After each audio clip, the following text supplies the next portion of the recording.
Welcome to Giving Back to Gwinnett on Business RadioX. Giving Back to Gwinnett highlights the wonderful nonprofit organizations that serve our community. Did you all know that there are over 4,000 wonderful nonprofits in the area?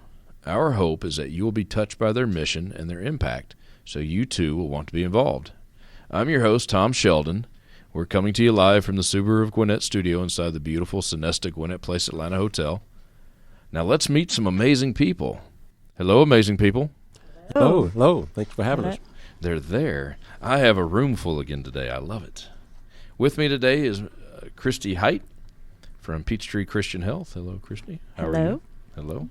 And also with me, I got the top dog with me. Oh, wow. Mr. Blake Rashad of Dog Canine Foundation. Hello, sir. Thank you. I'm glad to be here. Good deal. We're glad to have you. All right, I tell you what, they tell me they got some really good coffee in the back, Blake. We're going to talk to Christi real quick. So go enjoy that coffee, and we're going to get to you here in a minute. How's that sound? Sounds great. Awesome. Christi, you didn't run off yet. I have not run off yet. That's good. It's good. We're just easing into it. Let's ease into it. Peachtree Christian Health.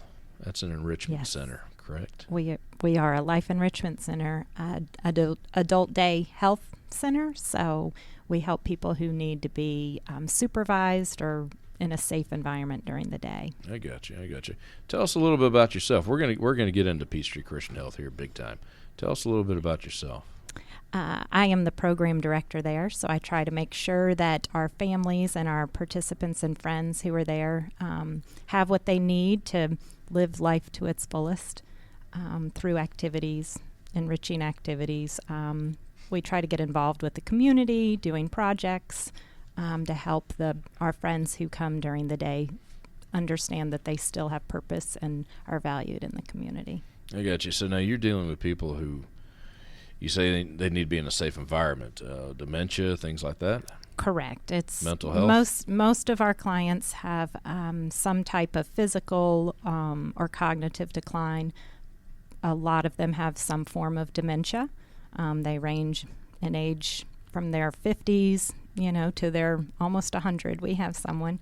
But they just need a safe environment where they can be active and engaged socially, physically, and emotionally, spiritually. Now, I was about to say, a safe environment can mean a lot of things. You don't just prop people up in the corner. You're actually doing things. Right. There's activities. Yes. We have 25,000 square feet, and we keep them busy from the time we open at 7 in the morning until the time we close at 6 in the evening. So we try to stimulate their minds, their bodies, and their spirits throughout the day in both active ways and quiet, passive ways. For those who are there for 11 hours, it can be a long day, so we give them... I bet it can. Yeah.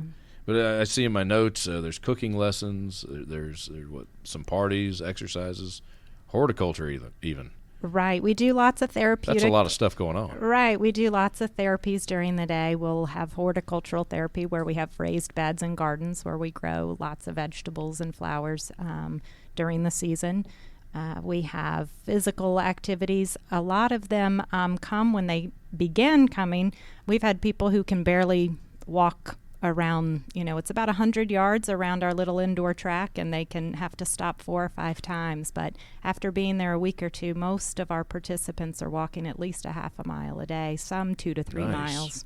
Nice. I so wish they get I was lots doing of that, exercise, to be honest with so you. physical, and then we have devotions and practice gratitude and mindfulness to keep them calm and peaceful. So you're exercising the mind and the body. Mm-hmm. And the spirit. Gotcha. Yeah, I left that out. The mind, body, and spirit. Now, when I first learned about the organization, I read it incorrectly, I think, at first. This is a place where you're how do you refer to them? They're not your patients. Right. We call them our friends, Well, our of course participants, they are. Your our participants, clients. but they're actually dropped off each day and picked up. They're dropped off and picked they up. They don't live so there. No, it is not a residential environment. Okay. It's kind of a place in between. So trying to keep families together in their homes as long as possible. So for families who are trying, aren't ready, couples maybe, who one of them might have dementia and the other one's caring for them, to help keep them together as long as possible without having to move into a different environment, possibly for a short time. So, or children taking care of their parents. So how has COVID affected? That's the catch question, I guess, the catchphrase for everyone.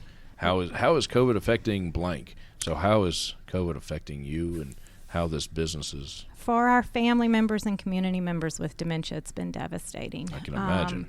Because with dementia, it's very, very important. The socialization component is key to slowing the decline of dementia.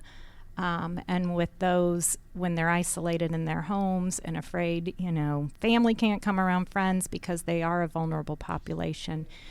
We have a little bit of a blessing that we had to close, before we knew how to contain it and make sure we could operate safely. We were closed for about 5 months. So we had participants who had been there, leading up to the closure, and then that came back 5 months later.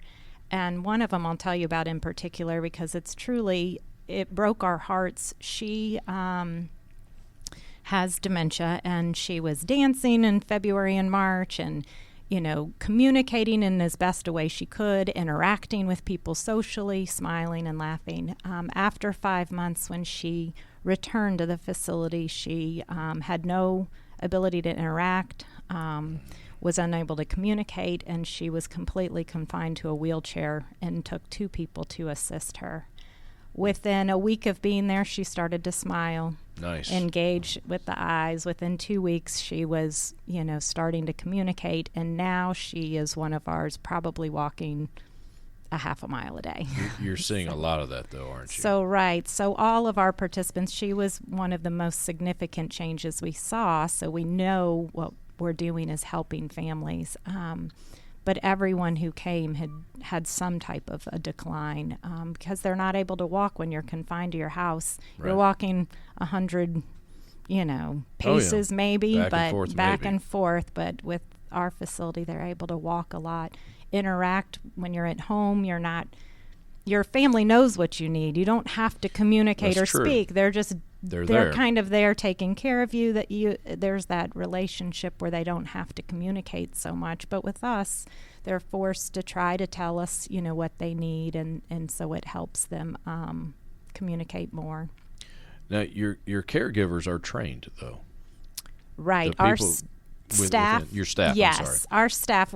We like to refer to the caregivers as the primary caregivers, the family members who are taking care of them all the time. We are there to support them. So our staff is trained in dementia and understanding how it affects people differently, both emotionally, physically, and cognitively, to try to make sure that we can adapt activities to suit them so that they can feel a sense of accomplishment. We like to call it Peachtree perfect, because we're all recovering perfectionists. Yeah, there's something like right? that, yes. And so that however it's done, it's perfect. It doesn't have to be, inside the lines as it may have been. We have lots of school teachers who are there who struggle with not being able to write like they used to, or find the words, but we just call it Peachtree perfect. Nice. I like it. Is there anything specific in the future, near future, any programs, any projects that you're looking at? Right. I actually just received another grant funding. We're going to pilot. Right. We're piloting a small. We realize that dementia is not specific to our English-speaking population, and that we live in a very diverse community. Mm-hmm. So I just received a grant, and we're going to work on piloting a Korean program for our Korean community, because we're in Duluth, very centrally located to a large, dense population. So we're going to try to find ways that we can serve our non-English speaking, especially with dementia. You oftentimes, as it advances, even if you've spoken English for 40, 50 years, you revert to your native tongue. Sure. And so we want to be able to serve those populations as well. So we're going to pilot how we can incorporate culturally sensitive programs to other languages, and it'll be primarily in Korean, It'll include meaningful activities and cultural activities for them, Korean food. That's huge. Which will be really exciting. So we're working on that. We're getting that developed. It'll be small at first for a few months to see how, because with our population, they come and go. So Sure. we want to make sure that everyone feels welcome, and that, if they're someone, who's Korean doesn't like what they're doing, they can go join the English speaking and feel comfortable, that we're all integrated in one big family there. Wow, we should have just led with that. Congratulations on the grant. So we have a grant. We'll work awesome. on that, which will Nice job. Yeah, which will be very exciting. Y'all mean business. Yeah, that's so pretty then cool. we'll be able to expand it to other languages and other culturally sensitive populations. Just one little start, and there you go. There we go. So people who need you, people who are interested, Yes. how do they get more information? How do they reach you? Social media, websites, Right. the whole shooting match. Right. We have, our website is pchlec.org, which is for Peachtree Christian Health Life Enrichment Center. .org. They can call us at 770-624-2727. And I would just encourage families, to not hesitate. I know it's really, really a challenging time, and caregivers tend to, I get it. I've been a caregiver, and I know that control of wanting to be there 24/7 so you know everything that's happening, but you have to take care of yourself as well. So we're really there for the caregivers to give them some true respite, because they know when their loved one's there, they're safe. And secure and engaged and having a good time. When they contact you, is there something they need to expect or be prepared for? No, we offer virtual tours, so Okay. usually they'll call me or, ask for Christi, and I'll we can talk chat to with you on the them. Yeah. website. I saw that. That's very neat. Right. So saw I have that. a little chat. I'm not always available because I may be with the participants, but I always get back as quickly as I can. Good. They can call. I'll do virtual tours to show them around if they're interested. We try to keep our visiting population during COVID down, but we do authorize visitors to come when they want to see it in person and see how we can help meet their needs and their family. Awesome. Give the website again. Is www.pchlec.org, and that's for Peachtree, P, Christian C, Health H, They'll Life get it. Enrichment Center. PCHLEC.org, Peachtree That's it. Christian Health Life Enrichment Center. Let's see, 770-624-2727.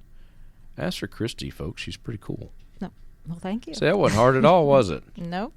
That was 15 minutes. Oh, we did well. I know. I'm telling you. Thank you for being here. Oh, well, thank you for having me. Great Thank job. you. Great job. Blake, are you still out there? I'm here. I'm back. You didn't run off yet? I'm glad you didn't run off. How are you today, sir? I'm doing great. Just glad to be here, and hopefully there's some veterans out there may need this information. It's a blessing to be a blessing, correct? Absolutely. You got, and now they call you the top dog. That's right. DOGG. I hear you. Tell us a little bit about yourself. Give us some of your background, and we're gonna start talking about Top Dog Canine Foundation. But tell the folks about yourself. Well, I'm former U.S. Army canine trainer, and my wife and I are the founders of the Top Dog Canine Foundation, and we provide services and service dogs to disabled and combat veterans, and support for their families. I've been training dogs. Wow, I can tell my age here. Nearly 40 years now. For a little while. Yeah, dog behaviors, and I talk. I am dog. I do everything dog, and working with people to put those two together so that we can enrich their lives and get them back out doing the things that we take for granted. And also, I suffer from mental health myself since the age of 7 years old. So I've been fighting this battle a long time. I just learned to partner with it. You understand it. Absolutely. You're talking from your heart, and that means a lot. That Thank goes you. a long way, sir. Thank you. Now, they tell me, though, 20 is too many. 22 definitely is too many. Veterans commit suicide each day. Yes, in I America. was just looking on Facebook. One of my colleagues, one of my employees, battle buddy, his best friend, but his battle buddy just committed suicide. He was communicating with him a lot, but he just kind of went off the rails, and nobody had heard from him. and they just kind of disappear. They move away from their families. They quit answering their phones, or they'll just leave their phones. And a lot of them sometimes will go homeless for a while, and then they decide to cash out. And it's so sad. I'm afraid that we're going to be looking at an increase in numbers during these times, where we're actually the VA and all the programs are asking veterans to go home and stay home because of the COVID. Well, that's really not the way it's designed for us to do. We need to get out. Right. And that's the biggest fight, is to get them to get out and start participating, go fishing, go to the movies, do things, communicate with the world outside. Gotcha. I was about to ask you, how is COVID affecting the veterans, but you just answered that in a hugely negative way. Yes, and their families too. We're noticing that sometimes young children, even I had to reinvent myself with my children. They're older now, they're in the military, but young children start to emulate the things that their veteran parents are going through. Sure. So depression. So they'll start acting or getting withdrawn or having anxiety when they really don't really have it. Right. But that's the life they live, and that's when they see their parents, or they can't sit with their back to a door, or they can't do these things. These kids start picking up these same habits. Product of your surroundings. Mm-hmm. Product of your environment. All right, let's talk about some more cheerful things. Top Dog Canine Foundation, getting training service dogs for disabled veterans. That's got to be a lot of fun. Yes, a lot of fun. It's got to be a lot of fun. Still enjoy it. Still today. It's a lot of work. I can imagine. Putting the two together, and some of the things that these dogs can do. I know people associate seeing eye dogs and balanced dogs, or dogs that help you get up out of your seat and stuff like that. But some of these dogs tell veterans what time every day to take their medicine. Wow. Because they have traumatic brain injury. Okay. And their short-term memory is shot, so right. And this dog will bring their medicine pouch, let them take their medicine, and take the pouch and put it back in the exact same place, and they do that every single day. Wow. Some of these dogs, that's cool. When their veterans are going through a night terror and they start to go into that violent part, the dog will either lick their face to try to wake them up calmly, or to jump up on the bed to wake them up, and then the veteran grabs the furry animal, and you subconsciously say, okay, this is not a threat, and then they'll jump down and turn on the light. And this has also prevented veterans from reaching over and violently grabbing their spouse. Right. The dog will get in between, so the veterans and their spouses can once again sleep in the same bed. Wow. A lot of those things none of us ever think about. No, we don't. But you're training these dogs to do that. Yes. That is usually amazing. Takes about a year or so. Oh, I can imagine. Yeah. You can imagine. We everyone in the studio, we need a road trip to watch him do this. This is awesome. This is cool. Now, I got to believe that different breeds breeds of dogs are better for different things. Yes. Different Some training. breeds, yes, absolutely. Some breeds are really good at paying attention to humans' behavior, and all they do is just sit and watch us, and they study us. And some breeds are better at that than others. And then you still got like your standard poodles and your Australian shepherds and your border collies, who are very, very smart dogs, which you can train just about to do anything. And the dog has to first, when I check these dogs out and I evaluate these dogs, they have to want to serve. If it's not in them, they can't do this work. They can't be like a lot of your sporting dogs and your hunting dogs. They're much too interested in a squirrel or a bird, right, to serve a human. Good pets, different purpose, but they could care less how you're feeling. Right, exactly. Yeah. You get you a nice coon dog or basset hound. He's gonna lay on the porch, and you'll see him when he gets hungry. That's about it. That's about it. Yeah. Otherwise, he's wandering when he wants you to see him. Absolutely. Oh, that is awesome. What are the needs of Top Dog Canine Foundation? There's got to be needs. There's always needs. There's always needs. Other than just getting the word out, that's a given. But there's got to be needs. How can someone listening to this podcast help you? Well, you can go to the topdogcanine.org website. Is top DOGG, the letter K, the number 9.org, and you can hit the donate button. We need your support because during the COVID, a lot of the donors that we have each year are donating that money to the pandemic, and I understand that. And then smaller organizations like mine, we suffer during these times where we're trying to stay afloat. So the help of the citizens to go to the website Top Dog, DOGG, the letter K, the number 9.org. To give us a call, to support, and just press the donate button. Also, you can call us if you have some questions, or we're not really taking any volunteers now because of the pandemic. I was about to ask you. But we have people to send us over. You'd be surprised how important it is to send us over flea control, worming medicine, food, things of that nature. It really help. I have this couple of families. Each month they send us paper towels and toilet paper. Yeah. Every little bit helps in the foundation. I'm sure. Absolutely. You know that. And but you also can give us a call at 404-566-6602. That's 404-566-6602. We do train for the public. 20% of our company to help raise money for the organizations. We train dogs for the public. I deal with a lot of problem dogs, aggressive dogs, or high anxiety dogs, since I'm a dog behaviorist. Now, how are you placing these dogs with the people who receive them? How are you finding these people? Do they find you?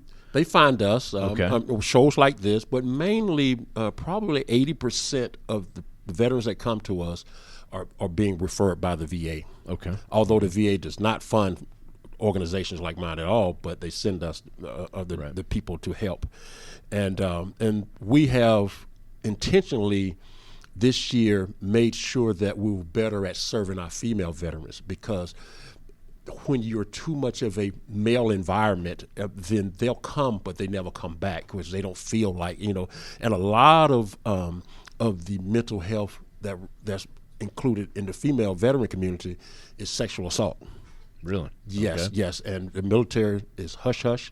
Yeah. Happens all the time. You just transfer people around. But that female has been violated. And so now we're better at serving our female veterans and let them know that our hearts are with them, and we'll do whatever it takes to get them healthy, and we're not so macho. And I got you. Which is going to be intrusive for a woman. I got you. At the end of the day, we're all just people. Absolutely. I hear you. But you've got something even cooler going on, something about a world record. Yes. This is neat. You got to talk about this. I'm hoping that the current record came out of Germany, and it's 27,000 people have walked dogs, 27 pairs of people walking dogs. Ours is for mental health. It's to support the organization. Mm-hmm. Let's put Georgia on the map, and we can beat that number. We're going to do this throughout the nation, through Zoom or other. We're working on the details of that. We're scheduled to do the walk August 21st. You can go to the website and get more details in the coming weeks. We're negotiating some locations now. But if you're an organization and you want to participate and you want to help us bring the people together, so I can be a Girl Scout, a Boy Scout, a biker club, doesn't matter. This radio station say, hey, look, we're going to show up with 100 people. We would love to have you, How many were you looking for? 27,000? We need to beat 27. I think it's 27,000. In one. Yeah, exactly. Yes. So this is the biggest dog walk for mental health. And so you don't have to be a veteran. You just have to have a dog. You can come without a dog, but we're only counting the people that's with the dog. I got you. But you mentioned something virtual. You're going to do this virtually. Yes. So it'll be done around the country, but at the same time. Yes, absolutely. In coordination with, I got you. So we're reaching out to all our partners. One gentleman that's going to partner is Ben Garland. He used to play for the Atlanta Falcons. Yeah. When he heard about it, he gave me a call. So I heard you're going to do something big, and he wanted in. Nice. That guy's got a huge heart. Oh yeah. So he's going to help us up in San Francisco. Yeah, San Francisco. Yeah. And so that's one way. That's one way to do it. Each person in a different place decide to say, I'm going to bring 50 people or I'm going to bring 20 people, and that number increases and increases, I think we got a real good chance of getting over 27,000 So people. others can create locations, Yes. like almost like satellite locations, but Yes. it's all linked together. Yes, and we'll have a central person that's organizing all Right, of this, right. and make sure they got their name tags and their number, and so they can all be registered, so it can be legit for I got you. the World Book of Guinness. And there's info on the website for all that. Yes, it's coming up. Right now, it's just a tab, it's Okay. just a page just saying about the event, Right. but the coming events will be, information about the coming event will be posted. I could see that snowballing quickly and getting big quick. I'm excited. And you should be. That's neat. You know, this could be great. You mentioned you needed a location. I'm thinking something like a stadium, something huge. Well, it's a walk. parks. It's a walk. So, like What around Stone Mountain. What constitutes a walk? Because people are a little lazy sometimes. I think 30 feet, I'm good. When you go 3 miles, you know. Wow, that's a walk. Yeah, and Pack a lunch, ladies and gentlemen. and it needs to be safe enough for our veterans that are that are in wheelchairs or who have a problem with walking. So you do need a big location. Yes, and then we have the support team to make sure that if someone elderly or injuries are so severe, they can get in a golf cart and still participate. You know, because long as that dog's walking, it's being That's counted. true. That's true. Sounds like you've thought it through. That's good. That's good. A lot of things I wouldn't have thought of. Yeah, you'll need a support team who aren't Absolutely. walking dogs. That's right. Well, I got this So magic. we can all get in there and do something to help you. Yes. I don't own a dog. I don't. Well, I we could can borrow steal you one from the let's steal a Humane neighbor's or Society. something. That'd be great too. That'd be great too. But you'll need volunteers, not just to walk dogs. Pretty cool. But information as we go through the summer will be on the website, right? Absolutely. That's important. That's neat. What else do we need to know about Top Dog Canine Foundation before we run off here? The Save 22 program is by donating $22 monthly, and or you can make a one-time donation, but you just go right to the website. That's Top Dog DOGG, the letter K, the number 9.org, and press on the donate button and sign up and be a part of our family to support these wonderful veterans. Now, what was the name of that again? The name of that? The website? No, to donate the program. Save 22 program. Save 22. Yes, and that's 22 veterans. It may change from here or there, but roughly 22 veterans commit suicide Right. each and every day in America. I got you. That's cool. Blake, thank you for being here. You brought you your for lovely having me. wife. She Yes. was quiet the whole time. You could have just spoke. You Just coulda here. spoke. Maybe we should come here more often. Maybe the coffee wasn't good enough. You went to sleep on us. Blake, wow, there's that producer guy again. He's going to critique me all the way in the car all the way home. So I think you did a phenomenal job. Thank you so much for being here. Thank you. I loved it. You guys have a great day. Thank Bye. you. Wow. There you go. Thank you both. And thank you for joining us on Giving Back to Gwinnett. I'm Tom Sheldon. You've been listening to Giving Back to Gwinnett on Business Radio X.